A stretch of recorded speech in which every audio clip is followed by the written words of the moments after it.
இப்போ செல்வநாயகிய பழி வாங்கறதுக்கு இதை விட்டா வேற சந்தர்ப்பம் கிடைக்காது. அவ பாவத்தை மன்னிக்கவே முடியாது. அவ செய்த அக்கிரமத்துக்கும் அட்டூழியத்துக்கும் முடிவு கட்டதான் கடவுள் சத்தியங்கிற ஆயுதத்தை நம்ம கிட்ட ஒப்படைச்சிருக்காரு. அதை பயன்படுத்திக்கிறது தான் நம்மளுடைய புத்திசாலித்தனம்.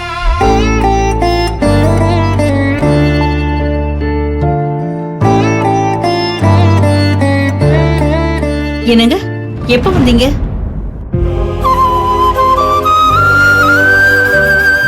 ஆர்த்தி, அப்பா. இங்க வாமா. பா. உங்க எல்லார்கிட்டயும் நான் பேசணும்.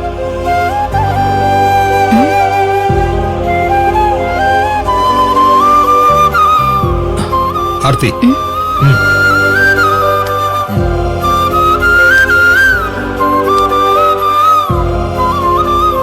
உங்க எல்லார்கிட்டையும் நான் இப்போ ஒரு பெரிய ரகசியத்தை சொல்ல போறேன். ஆர்த்திமா, அப்பா. எப்படி நீ எனக்கு ஒரு பொண்ணோ ஒன்ன நான் எப்படி பாசத்தோட வளர்த்தனோ அதே மாதிரி என் வாழ்க்கையில இன்னொரு பொண்ணும் இருக்காமா.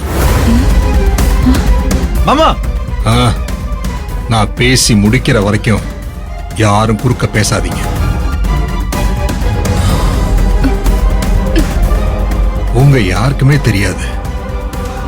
இத நான் பல வருஷமா மறைச்சுதான் வச்சிருந்தேன்.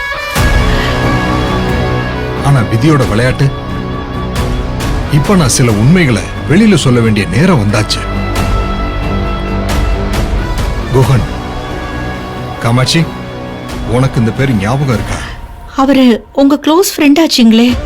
ஆமா, குஹன் என் உயிருக்கு உயிரான நண்பன். அவர்தான் இறந்துட்டாரே. அவரு இறந்து 20 வருஷம் இருக்குமே. இப்போ என்ன அவரை பத்தி எதுக்கு திடீர்னு? அவனை பத்தி நினைக்க வேண்டிய நேரம் வந்துருச்சு காமாட்சி.